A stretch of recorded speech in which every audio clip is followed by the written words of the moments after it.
Decorate a Charmander sugar cookie with me. So this starts with a circle cookie and an orange royal icing. And I'm using what's called a hybrid icing. So it can be my outline and my fill or my flood for this cookie.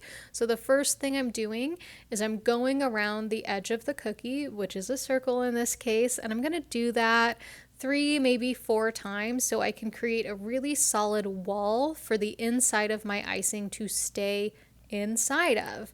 This will help the cookie not overflow, but give you a really solid base. Another tip you can do here is wait until it kind of crusts over or dries slightly. This can be 30 seconds to 2 minutes, whatever you want, or none at all, and then come in with that same icing color, that same icing bag as what I'm using here, and I'm adding the inside. I'm adding the filling, it's not really the filling. I'm flooding the cookie without using a flood icing consistency. And so I'm not going all the way to that outline edge in an effort to let that outline dry a little bit more and also not push it with the icing that I'm pushing out of my piping bag by doing what's called pressure piping, where I'm not letting the icing just fall out, I'm pushing it with the pressure from my hand.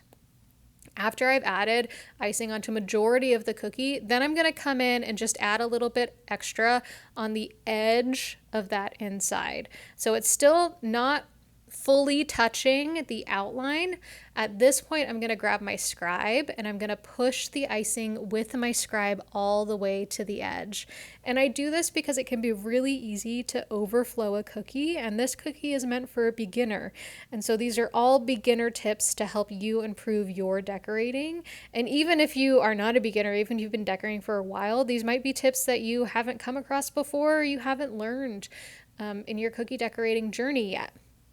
For all of the cookies in this beginner Pokemon cookie set, we let them dry before we add the faces on. So it's not going to be a full dry. We're going to do a crust over. It's going to go from glossy to a little bit more matte.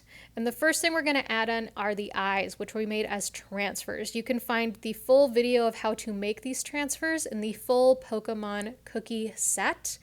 And I made a huge mistake here. I should have let my cookie crust over a little bit more, and I shouldn't have pressed my eyes into them. What I should have done instead was add a little icing onto the back of the eyes and dropped them onto the cookie. But after I've added the eyes, I'm going to come in and add the eyebrows, and I'm just using black royal icing here. And next thing I like to do is the mouth. And these are a funny little bracket shape. I should really know what this bracket shape is called instead of just bracket. I feel like it probably has a more distinct name than fancy bracket, which is what I call it in my head. But this is another place where I really like having my turntable, and you might like having your cookie on a small piece of parchment so that you can turn it without having to invest in a little turntable to specifically get this mouth piped on.